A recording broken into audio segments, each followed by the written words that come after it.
ఒక గొప్ప భక్తుడు పాట రాశాడు. నీవు లేని లోకాన నేనుండలేనయ్యా, నా సర్వం నా ప్రాణం నీవేనయ్యా. ఒక అద్భుతమైన పాట రాశాడు.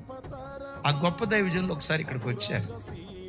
ఆ అన్నతో మాట్లాడుతా, అన్న మీరు రాసిన పాట ప్రతిదీ చాలా బాగుంటాయి, కానీ ఆ పాటలో ఈ పదం అంటే నాకు భలే ఇష్టం అన్నా. నీవు లేని ప్రపంచంలో నేను ఉండలేనయ్యా, నా ప్రేమ ప్రపంచం నీవేనయ్యా.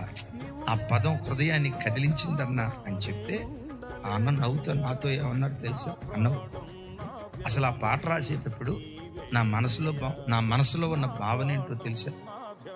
నేను పరలోకానికి వెళ్ళినప్పుడు పరలోకంలో యేసు ప్రభు నాకు పరలోకంలో కనపడకపోతే యేసు ప్రభు లేని పరలోకం నాకు వద్దన్నా అన్నాడు. ఒక మాట, ఆయన తీవ్రత చూడండి. నీవు లేని లోకాన నేను ఉండలేనయ్యా, నా ప్రేమ ప్రపంచం నీవేనయ్యా అనే మాట రాశారే. ఆ మాట భలే ఉందన్న. అంటే ఆయన అన్న మాట ఏంటో తెలుసా? ఆయన ఎక్కడుంటాడో నేను అక్కడుంటానన్నా. అదే నా ప్రపంచం, యేసయ్యే నా ప్రపంచం. నా ఊహ ఎలాంటిదంటే, నేను పరలోకానికి వెళ్ళిన తర్వాత యేసయ్యే పరలోకంలో సింహాసనాసీనుడు అయి ఉంటాడు. నా ఆలోచన ఎలా అంటే, ఒకవేళ పరలోకంలో యేసు ప్రభు కనపడకపోతే యేసు ప్రభు లేని పరలోకం నాకు వద్దన్నా. నా ప్రపంచం ఆయనే అయ్యుండు. దేవుని మందిరాన్ని ప్రపంచంగా చేసుకో. దేవుని మందిరంలో పరిచర్య చేయటానికి అవకాశం ఎప్పుడు వస్తుందా ఎదురు చూస్తూ ఉండు. దైవ సేవకులని ప్రపంచంగా చేసుకో. ఒక నిప్పు కణంలాగా దేవుని కొరకు బ్రతకటానికి దేవుడు కృప చూపిస్తాడు.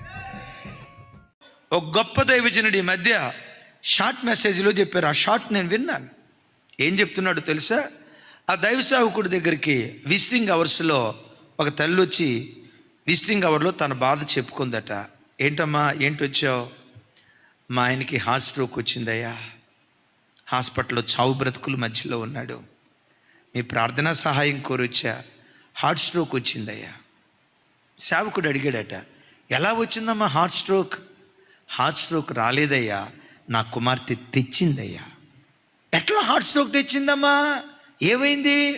అది ఎవరినో ప్రేమించిందట. ఖచ్చితంగా వాడిని పెళ్లి చేసుకుంటానంటుంది. ఒకవేళ ఆయన చేయకపోతే నేనే చేసుకుంటా, లేచి వెళ్ళిపోతా, నేనే చేసుకుంటా అని నాతో గదిలో వాదిస్తుందయ్యా.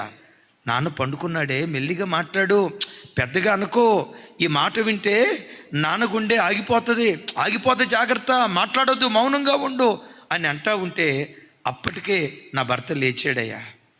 నా భర్త మేలుకున్నాడన్న సంగతి నాకు తెలియలేదయ్యా. ఆ తలుపు దగ్గరే నిలబడి నా కూతురు సంభాషణ వింటున్నాడు. కూతురు అందట, ఆయన గుండె ఆగిపోతుందని నా